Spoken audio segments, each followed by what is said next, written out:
Assalamualaikum warahmatullahi wabarakatuh.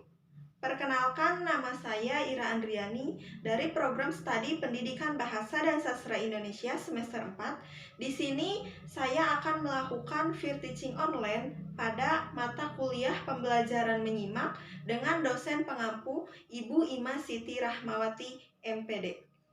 Assalamualaikum anak-anak, selamat siang semuanya.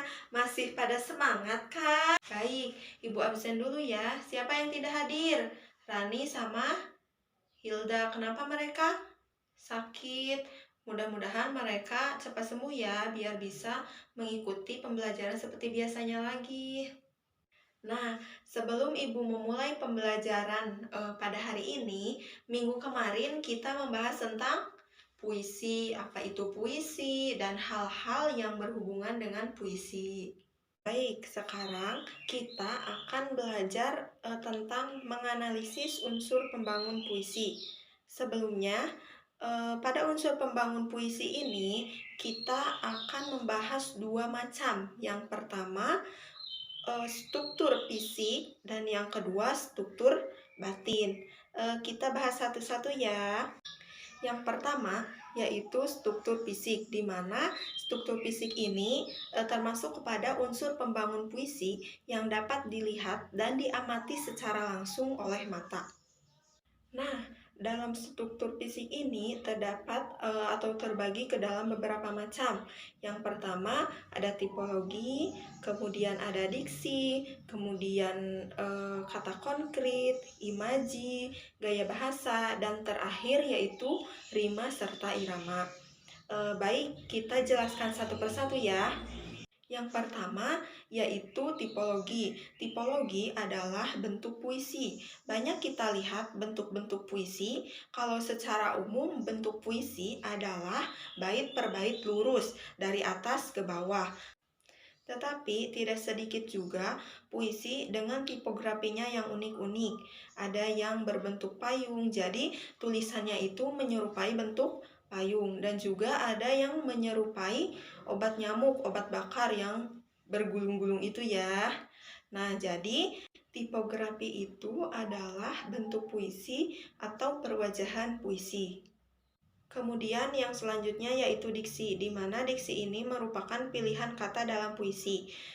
Ketika kita membaca atau menulis sebuah puisi, tentu saja kita akan menemukan kata-kata yang tidak biasa kita gunakan dalam kehidupan sehari-hari kita. Mengapa seperti itu? Karena puisi menggunakan diksi atau pilihan kata, dan di dalamnya itu terdapat makna-makna tersembunyi. Selanjutnya ada kata konkret.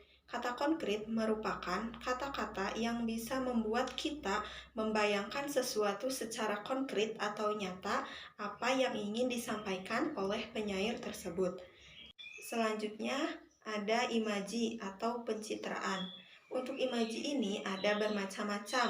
Ada imaji penglihatan, ada imaji penciuman, ada imaji perasaan, ada imaji pendengaran, dan masih banyak yang lainnya.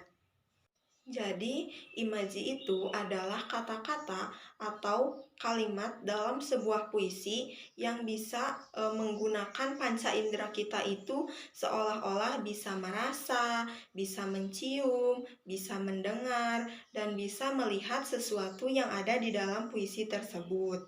Yang selanjutnya ada gaya bahasa. Nah, ini yang membedakan bahasa puisi berbeda dengan bahasa karya sastra lainnya, seperti prosa atau drama. Dalam puisi, banyak yang menggunakan gaya bahasa atau kata-kata yang indah, karena memang di dalam puisi itu ciri khasnya adalah menggunakan kata-kata yang indah. Selanjutnya, yang terakhir yaitu rima serta puisi. Rima merupakan persamaan yang terdapat di dalam puisi. Jadi, biasanya dalam setiap bait itu, untuk menciptakan estetikanya atau pusat keindahannya, itu memang diciptakan oleh persamaan bunyi. Sedangkan irama adalah pergantian nada.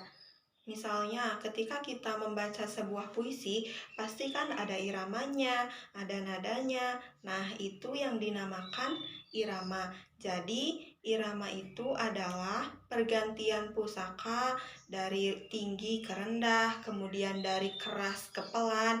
Nah, seperti itu. Paham ya? Unsur pembangun puisi yang kedua adalah struktur batin. Nah, kalau struktur batin ini lebih mengarah kepada perasaan si penyair atau perasaan si pembaca puisi tersebut.